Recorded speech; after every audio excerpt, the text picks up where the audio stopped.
여러분 반갑습니다. 네. 그럼 마스크 쓰고 해서 얼굴을 제대로 못 보는데 나중에 제대로 봐야 되겠죠. 이제 시작하신 분들이죠, 다. 이제 시작을 해서 어떻게든 합격을 해야 되겠죠. 그럼 합격의 그 노정을 어떻게 가야 될 것이냐, 이런 것들 좀 말씀을 좀 드릴게요. 중요한 것은 뭐라고 생각되냐면, 시험이 어떻게 나오는지 알면은 합격하겠죠. 그렇죠? 안다고 합격할까요? 안다고 합격하는 게 아니라, 제대로 그걸 이해를 해야 되니까, 그거를 이해할 만한 능력을 갖춰야 되겠죠. 그 시험 나오는 방법을 어떤 식으로 나오니까, 어떤 스타일로 나오니까, 어떻게 답을 하면 된다. 라고 하는 것들을 알아야 돼요. 한자성어로 좀 시작해볼까요? 한자성어로? 처음부터 좀 어려운 한자성어 나오니까 화가 날 수도 있겠지만, 처음 딱 본 거니까 죽을 때까지 기억나겠다. 그죠? 뭐라고 표현할 수 있을까요?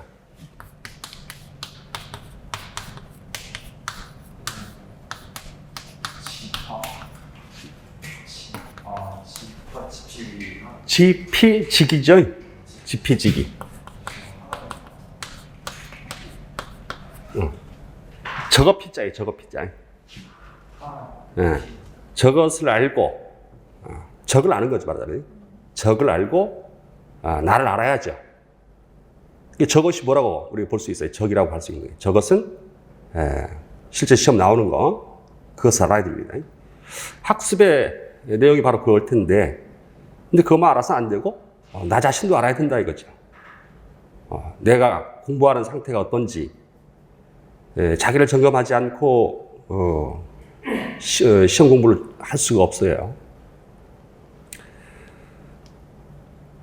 많은 친구들이 그 시험 준비하고 그럴 때면 얘기합니다. 뭐라 말하냐면, 선생님 너무 어려워요 하는 친구가 있어요.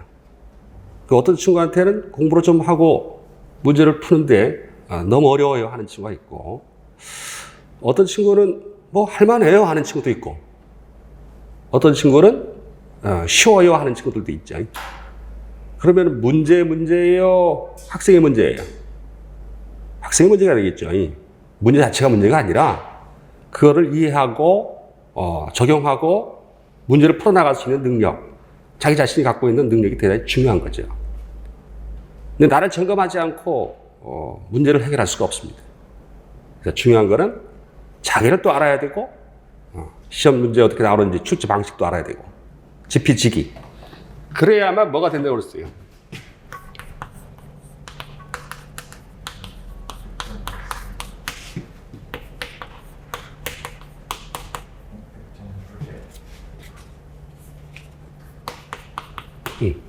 백전불태라고. 태자는 무슨 태자예요? 백전불태라. 위태로울 태자죠. 100번 싸워도 위태롭지가 않다. 백전백승 이렇게 쓰기도 하고, 백전백승이라 쓰기도 하고, 백전불태라고 쓰기도 합니다. 위태롭다 할 때 태자예요. 그래서 반드시 시험 봐서 합격을 할 수 있도록 길을 열어야 되겠죠. 그 길을 열어가는데 도움이 되고자 여러분들 앞에 제가 있는 겁니다. 제가 뭐 때문에 있는 거예요? 여러분은 잘난 척 하려고 있는 게 아니라 여러분들이 합격할 수 있도록 도와주는 사람이다. 그래서 그 길을 열어가는데 서로가 서로를 인정하고 신뢰를 해야 됩니다. 신뢰를 하지 않고, 난 저 선생님 못 믿겠어. 못 믿을 사람도 있어요. 그 다음에 학생들이 합격할 수 있다는 가능성을 믿고 이렇게 꾸준하게 해 나가야 되거든요. 얼마 전에 제가 지방 강의를 갔는데 합격했다고 한 친구가 연락이 왔어요. 1월 달에 한 중순쯤 시작했나? 한 서너 달 공부를 했는데 바로 합격했다고 하면서 너무 고맙다고 하면서 전화가 왔더라고요. 그런 친구도 있고, 몇 년 동안 공부해서 이제 합격했다 하는 친구도 있고, 제일 빨리 합격한 친구는 제가 지도한 학생 중에 필기시험 합격으로는 2개월 만에 시험 공부하고 붙은 애도 있어요. 대단하죠? 그런데 가서 면접에서 떨어졌다 하더라고요. 아니구나. 한 달 반 공부하고. 2개월 만에는 그 필기시험 합격한 친구는 면접까지 합격하고 끝낸 친구도 있어요. 얼마나 공부를 열심히 했겠어요. 근데 2개월 만에 그 붙은 친구는 평균을 따져보니까 86점 받았다 하더라고요. 그렇게 해서 붙은 친구도 있고. 아까 말씀드렸던 그 합격생은 국어 100점 받아서 합격했다 하더라고. 근데 그 옆에 같이 공부했던 친구는 또 연락이 왔어. 연락이 왔는데, 쌤 하나만 더 맞았으면 합격했어요. 이런 친구도 있습니다. 그러니까 하나 때문에 막 합격하기도 하고 떨어지기도 하는 친구예요. 진짜 많아요. 실제 시험장에 가보시면 아시겠지만은 보통 보면 한 신청자들 중에 반 가까이는 안 와요. 시험 보러 신청을 해놓고도 오지 않는 친구가 반 정도 돼요. 실제 보면. 경쟁률이라고 하는 것은 의미가 없을 수가 있어요. 자기가 공부한 만큼의 문제죠. 그래서 기간이 문제가 아니고 사실은 목표를 정확히 세우고 꾸준하게 해나가시면 합격을 합니다. 근데 꾸준하게 안 하니까 문제인 거죠. 국어는 처음에 시작할 때 다 뭐라고 생각하냐면 너 수능도 잘 봤고 어느 부분은 기본적인 감각이 있으니까 금방 될 거야 라고 생각을 하고 왔는데 일주일 동안 공부를 하고 보니까 이 만만한 일이 아니구나 하는 것을 느끼게 돼요, 보통. 그래서 시간이 지나면서 한 두어 주쯤 지나면은 선생님 너무 어려운데 하기 싫어지는데 이런 느낌들. 자기 자신을 몰랐던 것이기도 하고 적을 몰랐던 거죠. 국어가 어떤 상황인지. 예전보다는 국어가 많이 쉬워졌어요. 요즘에 코로나 전국이기 때문에 더 문제를 쉽게 내는지 모르겠지만은 문제가 올해 문제들 같은 경우는 국어 같은 경우는 국가직이든 지방직이든 조금 있으면 군무원 시험도 있고 여러 문제가 있습니다만은 문제들이 좀 쉬워진 경향이 있습니다. 그래서 어떤 쪽에 문제가 많이 나오냐면은 비문학 문제를 많이 내고 공문법이라든가 어문규정, 표준어니 맞춤법이니 하는 문제들은 잘 많지 않아요. 또 보면 그러니까 암기할 양이 줄어들죠. 암기할 양이 줄어들고 어떤 것들이 주로 나오는 것들이 비문학이라든가 문학 작품을 감상할 수 있는 능력이니까 수능 같은 스타일, 그런 스타일들이 많이 나오고 있어요. 그래서 여러분들이 공부를 해 나가시면서 그 이전의 유형이 그러하니까 내년에도 그러겠지, 내가 보는 시험도 그러겠지, 그렇게 판단하는 건 좀 오산이에요. 그리고 조금 전에 합격한 친구하고 불합격한 친구하고 두 친구를 슬쩍 얘기했습니다만은 같이 공부를 했어. 근데 떨어진 친구는 작년 6월부터 했으니까 거의 한 1년 가깝게 한 거예요. 그러다가 제가 강의하러 가니까 남자애인데 선생님 강의 너무 좋아요 하면서 따라와서 강의 듣더라고. 그래서 1년 정도 한 친구는 떨어졌고 5, 6개월 사이쯤 한 친구가 붙었어 보면. 근데 한 친구는 교육행정직을 받고 한 친구는 일반 행정직을 보긴 했는데, 근데 처음에 6개월 정도 공부를 하고 저를 찾아온 그 친구는 국가직을 잘 봤어요. 보니까 저하고 같이 공부한 지 얼마 안 돼서 시험을 봤는데 국어 성적이 나았죠, 훨씬 더. 근데 이제 공부한 지 석 달여밖에 안 됐던 그 여자애는 수험생은 성적이 너무 안 좋았어요. 그래서 마지막 이제 문제풀이를 바짝 해라. 그래서 일주일마다 내려가서 강의를 해주고 그랬더니 그 친구는 100점 받고 심기일전한 거죠. 마음을 가다듬어서 국가직 잘 못 봤으니까 지방직은 어떻게든 해야 돼. 그래서 하라는 대로 하고 질문을 진짜 많이 해요, 이 친구는. 우리 교재의 앞에 부분에 보면 합격생들 중에 보면 국회직 수석한 친구도 있고 지방직 수석한 친구도 있고 그래요. 제가 지도했던 친구들 보면. 근데 그런 친구들 보면은 질문을 진짜 많이 해요. 좋은 성적으로 합격을 한다는 것은 확실하게 질문이 많다는 거예요, 보면. 딱 보면은 이 친구가 합격할 친구인지 합격하지 못할 친구인지 공부하는 거, 물어보는 거 보면 대충 보여요, 보면. 그 대체로 합격한 친구들은 우선은 어떤 친구냐면 좀 싸가지가 없어요. 딱 보면. 합격한 친구들이. 약간 싸가지가 없다는 느낌이 들어. 좀 처음부터 속된 얘기를 해서 그런데 이거 마스크 쓰니까 좀 답답하다. 그죠? 네, 말하는 것도 불편하고. 자기 욕심대로 공부를 해요. 그러니까 조사가지가 없다는 표현을 좋게 표현하면 정말 공부해야 되고 내가 알아야 되겠다 하는 그 욕심이 아주 강해. 강하다 보니까 남이 뭐 질문을 하건 무엇이라고 하건 내가 알아야 될 것들은 어떻게든 알아야 돼. 그러다 보니까 질문이 많아지고 옆에 있는 친구도 배려를 좀 안 해주죠. 남을 배려할 시간이 없어요, 사실. 솔직하게 말씀드려서 내가 모르는 거 어떻게든 이해를 하고 내 것으로 만들기 위한 과정은 대단히 좀 이기적인 면이 있어야 됩니다. 그런 측면에서 본다면 약간 싸가지가 없고 선생님이 화장실을 가려고 해도 선생님 저 이거 대답하고 가세요. 와, 훌륭한 친구예요, 사실은. 그런 친구들이 합격해. 응? 그래서 질문을 많이 하십사. 질문 많이 하고 모든 과목에 선생님들한테 가서 이건 뭡니까? 라고 계속 묻고 그 다음에 문자도 보내고 물어보고 막 그래야 돼요. 왜? 당연히 공부한 부분에서 모르는 게 나올 수밖에 없거든요. 그렇죠? 공부했다고 바로 알면은 얼마나 좋겠어요. 바로 이해되지도 않고 문제 스타일들도 달라지기도 하고 다르기도 하고 그렇기 때문에 질문을 많이 하셔라. 여기다 하나만 더 해볼까요?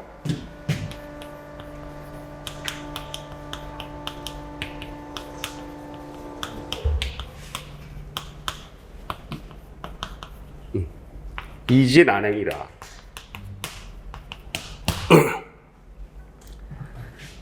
알지자죠? 알면 쉽고 바꿀 역자이기도 합니다만 이거 쉽다 했대요. 용이하다 할 때 이자죠. 시험 나왔던 거예요. 알면 쉽고 행함이 어렵다. 그러니까 어떻게 하면 합격한다는 건 사실은 여러분들이 모르질 않아. 어떻게 해야 돼? 라고 하는 것을 알고 있죠. 자네 왜 떨어졌어? 너 왜 떨어졌니? 라고 물으면 시험 어려웠어요. 그 떨어진 이유가 딴 데 있는 게 아니라 사실은 공부를 좀 덜 한 거예요. 공부를 덜 한 거거든요. 근데 어떤 친구는 짧은 시간 내에도 합격하고 어떤 친구는 막 6, 7년 걸려야 합격하고 그런단 말이에요. 보통 한 1, 2년 정도는 보통 걸린단 말이에요. 봐야 돼. 근데 어떤 친구는 너무 빨리 합격해. 그러면 빨리 합격한 친구는 늦게 합격한 친구하고 비교해 봤을 때 1년 공부한 친구하고 2년 공부한 친구하고 비교해 보면 지식은 누가 더 많겠어요? 지식은 2년 공부한 친구가 더 많지 않겠어요? 아무래도 한번 떨어지고 또 공부해서 시험 보고 그랬던 거니까. 그러니까 뭐라고 생각해야 되겠어요? 이거는 단순히 지식을 따져 묻는 정도가 아니란 얘기죠. 많이 알면은 아무래도 2년, 3년 공부한 친구가 더 많이 알 텐데 1년도 안 된 친구가 합격을 하는 이유는 단순하게 지식의 문제가 아니라는 거예요. 특히나 국어 문제는 그래요. 국어 문제는 지식의 문제가 아니라 뭐의 문제라고 봐야 되겠어요? 지혜의 문제입니다. 어찌 보면은. 어떻게 답을 하고 체크하고 준비하고 연습하고 그래서 시험을 볼 것인가. 답할 때 어떻게 지혜롭게 4개 중에 하나를 고를 것인가. 그 지혜가 있는 자가 있고 지혜가 없는 자가 있죠. 그 부분까지 좀 습득을 해야만 좋은 성적으로 합격을 할 가능성이 높아요. 무슨 말씀인지 좀 느낌이 와요? 사람들은 지식이 많으면 그 사람은 훌륭하다 생각할 수 있지만 그 농투성이 시골에 계신 어르신들이나 이런 분들 보면 알면 적어요. 막 지식은 적어. 그래도 삶을 잘 꾸려나가잖아요. 그렇죠? 아니 좋은 대학 나오고 어디 나왔다고 막 큰 소리 치고 다니는 지식인들을 보는데 지식은 있는데 그 사람들이 또 부정한 일을 행해서 문제가 되는 경우가 많죠. 똑똑한 친구다 하는데 저 친구가 보면 사고를 쳐도 크게 쳐요. 그래서 삶을 살아가는 지혜가 부족한 분들도 있죠. 그래서 학벌이 그 사람의 삶을 결정짓지 않죠. 뭐가 결정짓느냐? 삶을 살아가는 지혜가 인생을 결정짓듯이 시험 합격하려면은 뭐가 필요하겠다? 단순히 지식만 가지고는 되는 게 아니고 지혜가 필요하겠구나. 그 지혜를 이끌 생각으로 선생님들을 만나고 어떻게 하면 될 것인지 그 방향을 알아나가야 되겠죠. 저는 뭐가 되는 거예요, 우리가? 나침반, 나침판, 뭐 맞죠 이거? 나침반이 맞아요? 나침판이 맞아요? 반. 우리 친구 뭐 맞는 것 같아요? 판이 맞는 것 같습니다. 우리 친구는? 그래서 우리 친구는? 판이 맞는 것 같습니다. 판이 맞는 것 같아요? 우리 친구는? 판이 맞는 것 같습니다. 네. 그리고 반도 맞고 판도 맞아요, 사실은. 나침반이든 나침판이든. 그러니까 합격으로 가는데 여러 길이 있어. 합격하는데 여러 길이 있는데 왼쪽으로 갈 수도 있고 오른쪽으로 갈 수도 있어요. 시간이 오래 걸릴 수도 있고 아주 짧게 걸릴 수도 있어요. 그렇죠? 근데 여러분들이 원하는 건 뭘까요? 짧은 시간 내에. 그렇죠? 짧은 시간 내에 한번 딱 보자마자 딱 합격했으면 좋지 않겠어요? 아니면 수험 생활을 좀 즐기기 위해서 몇 년의 수험 생활을, 나도 수험 생활 몇 년 해봤다. 뭐 이런 걸 즐기려고 하겠어요? 우선 자기 마음을 잘 봐요. 자기 마음을 잘 보는데 여러분들은 짧은 시간 내에 어떻게든 합격을 하고 싶은 거죠. 맞습니까?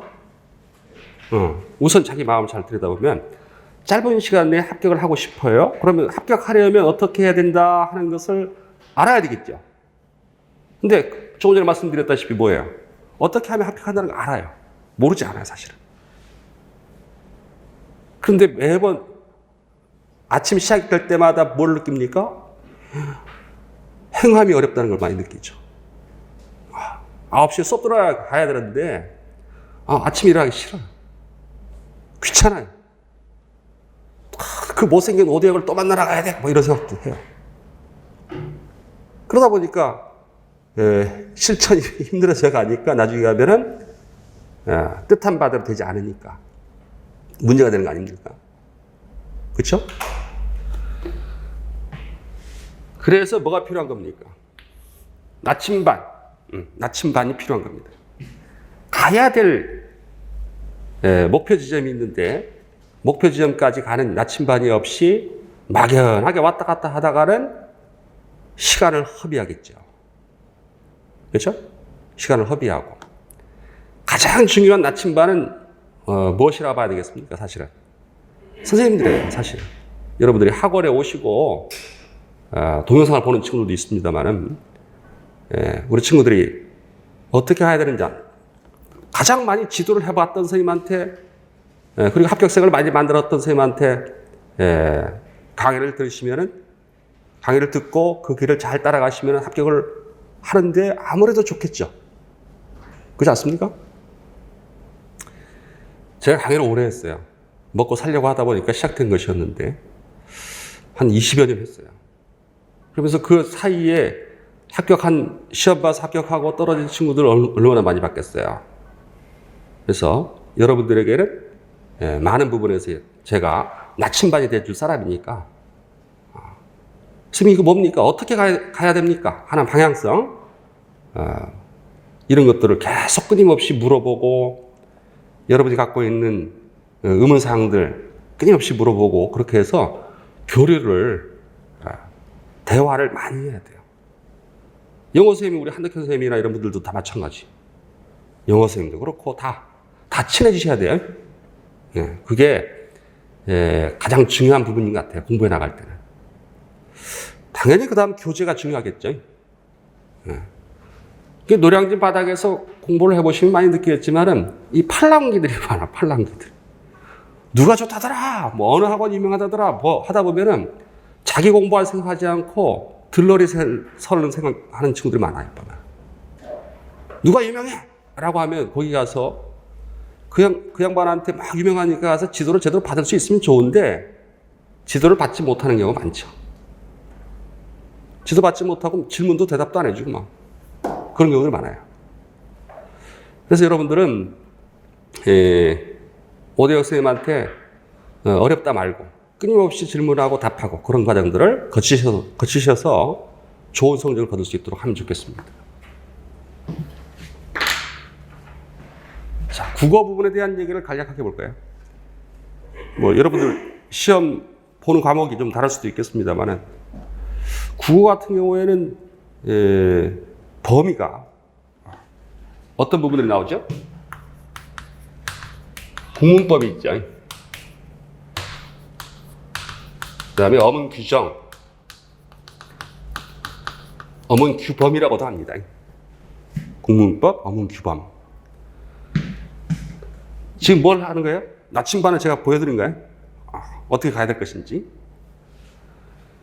국문법과 어문 규범, 어문 규정이라고 표현하는 거.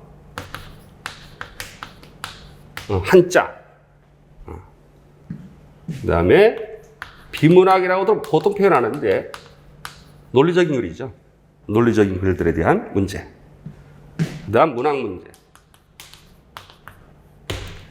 큰 덩어리는 요 범위라고 보시면 됩니다. 국어 시험이 어떻게 나오느냐. 근데 이게 비중 정도가 직렬마다 약간씩 그 국가직이나 지방직이나 또는 어떤 특수직렬에 이렇게 하는 분들에 따라서 약간씩 다릅니다. 우선 국문법의 영역을 시험 문제 비중이 예전에는 좀 강했어요. 어문 규정하고. 근데 국문법의 영역은 우문론. 자, 우문론은 어떤 거냐면은 자음, 모음 책에 있죠. 자음에는 뭐가 있고, 마찰음에는 뭐가 있고, 파열음에는 뭐가 있고 이런 것들이 있어요. 그런 거하고 우문의 변동, 이건 국외음화 현상이다, 자음 동화다, 비음하다. 정기 교과 과정을 이수한 친구들은 다 한 번씩은 봤던 거예요, 사실은. 안 봤던 게 아니라 봤던 것들이죠.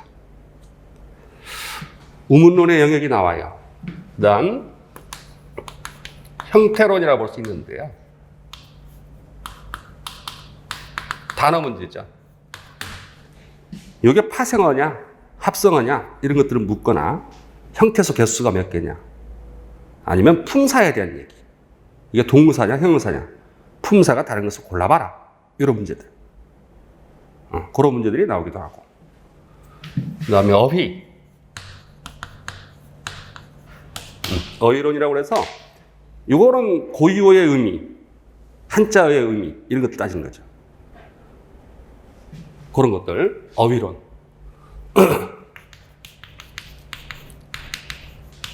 문장론이라고 해서요.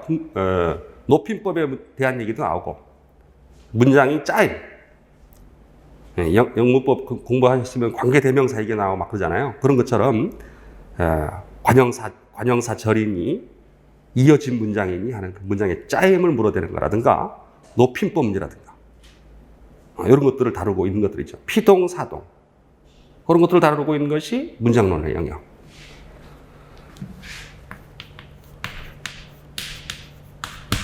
의미론이라고 해서요. 단어와 단어 사이의 어떤 그 의미, 상하관계인지. 그러니까 인간과 남자면 상하관계 이렇게 표현하는 거예요. 이런 의미론적인. 그 다음에 이 문장이 중의적 의미는 없냐, 중복 표현은 없냐, 이런 것들. 그런 것들 따져 묻는 형태가 의미론의 영역이에요. 여기다 화형론 부분이 하나 더 들어가긴 하는데 담화, 실제 이야기를 할 때의 어떤 문제를 다루는 부분. 그래서 이 부분들이 전반적으로 국문법의 영역인데 시험 문제에서 최근에 국가직, 지방직, 소방직 같은 경우는 그런 대로 국문법 부분이 조금 더 나오고 그랬어요. 국가직이나 지방직 같은 경우는 덜 나왔죠. 근데 국무원 같은 경우는 작년 같은 경우는 국문법을 10문제나 냈어요. 조금 있으면 국무원 시험 문제 나올 텐데 몇 문제나 낼지 모르겠어요. 근데 일반적으로는 국가직이나 지방직 같은 경우는 최근에 흐름 같은 걸 다음 주에 제가 또 이번 주나 다음 주쯤에 한번 더 데이터를 분석해서 또 설명을 해드릴 겁니다만 국문법의 영역이 그렇게 어렵게 나오진 않아요. 근데 문제는 뭐냐면 국문법 안에서 다뤄지는 것들이 연결돼서 어문규정, 표준어 안에 들어갑니다만은 표준 발음, 표준어, 표준 발음, 표준어 안에 표준어를 말하기 문제거든요. 어떻게 말할 거냐. 그래서 발음까지 들어가는 것이 표준어 지점인데 표준 발음에 대해서 묻거나. 한글 맞춤법 문제. 한글 맞춤법. 이건 어떻게 쓰느냐 문제죠. 어떻게 쓸 것이냐.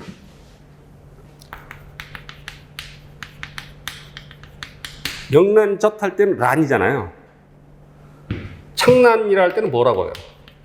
난 쓰거든요. 명난. 발음은 명난이거든요. 근데 란이라 쓰고, 창란은 난이라 쓴다. 왜 그럴까요, 이게? 우리 친구 왜 그렇죠? 명란은 왜 란 쓰고, 창란은 난을 쓸까요? 저 앞에 명자, 창자 차이자. 예. 그러니까 이 발음은 실제 난이란 말이야. 그러니까 어원적인 것을 우리가 의식해야 되는데요. 명란이라고 표현하는 것은 명태 알이거든요. 그러니까 어원적인 것을 밝히려니까 이건 알입니다 하는 것을 알려주려고 란을 쓰는 거죠. 알란자 쓰는 거예요. 알란자. 명태 알. 근데 창란이라고 말하는 경우는 알이 아니야, 이건. 뭐였죠? 창란사 할 때 창란은 뭡니까? 예? 벚꽃 난장가요. 뭐라고요? 벚꽃 난장가요. 벚꽃 아니에요. 이것도 명태인데 명태의 이건 창자야, 창자. 명태의 창자를 창란이라는 거죠. 젓갈 드셔보잖아요. 명란젓, 창란젓 먹잖아요, 사람들. 근데 이게 먹으면서 창란이라 하는데 창란이 뭔지도 모르고 먹죠. 그렇죠? 사람들은 대단해요. 그 정체도 모르면서 먹거든요. 이건 창자입니다, 창자. 명태의 창자를 일러서 명란과 짝을 맞추려고 사람들이 명란, 창란한 거야. 이게 알은 아니죠, 이게. 근데 사람들이 말을 하기를 난이라 발음하고 있으니까 란이라 쓸 근거가 없어요. 그러니까 소리대로 적은 거죠. 창란은. 명란은 알이라는 것을 보여줘야 되니까 란이라고 쓴 거고, 알란자. 계란할 때 란처럼. 오케이? 이면수어는 어떻게 써요? 네? 이면수어?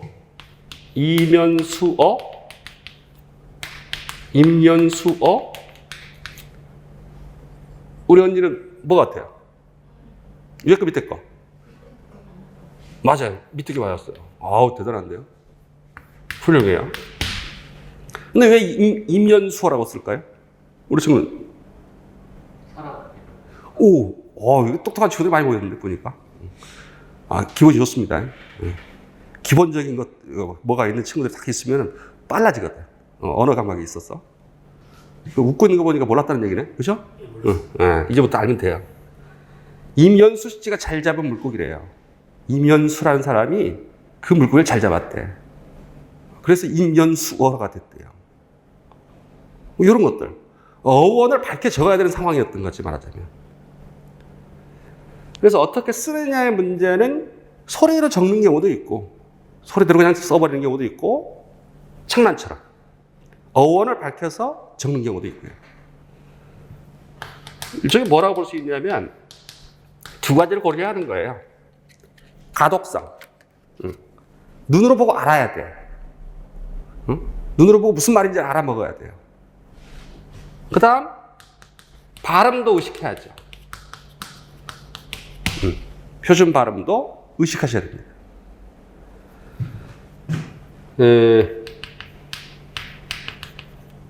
애국선열이라 할 때 본래음이 리얼이거든요. 애국선열이라 할 때 본래음이 리얼인데요. 열사라고 할 때, 매울열, 세찰열 할 때 리얼이거든요. 근데 리얼이라 쓰지 않고 열로 쓰라고 그래요.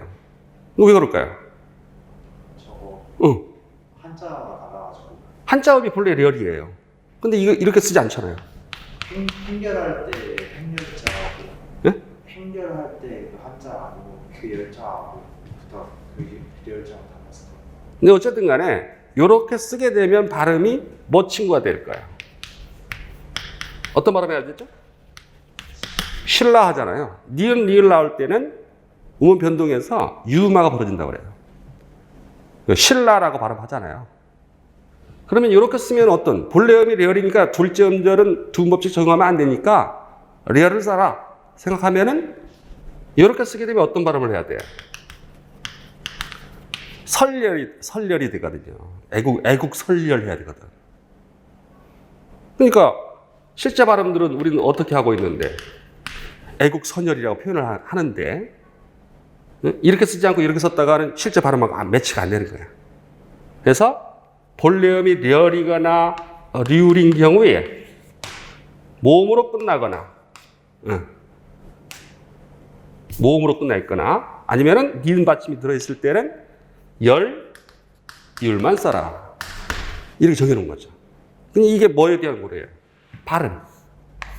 사람들이 이런 발음을 하고 있으니까 우리가 적는 이유는 그렇게 적는 이유는 뭐 때문에? 이 한글을 사용하려는 거 아니에요. 한글을 사용하려는 거니까 우리가 말하고 쓰고 있는 것들을 다 고려해서 쓰는 방법에 대해서 얘기하고 있는 게 한글 맞춤법이에요. 그래서 이런 것들을 암기해야 될 부분들이 꽤 되죠. 근데 원리 원칙을 알면 되게 쉬운데 원리 원칙 모르면 하나하나 다 외워야 되는 거죠. 제가 지향하는 바는 뭐냐면 여러분들이 이해 안 되면 안 돼요. 이해를 하셔야 돼요. 이해를 하고 그것을 적용하고 문제 풀 수 있는 정도까지는 가야 여러분이 합격하겠죠. 한글 맞춤법을 어떻게 쓰느냐 문제를 다루고 있는데 그 부분이 또 문제가 나오죠.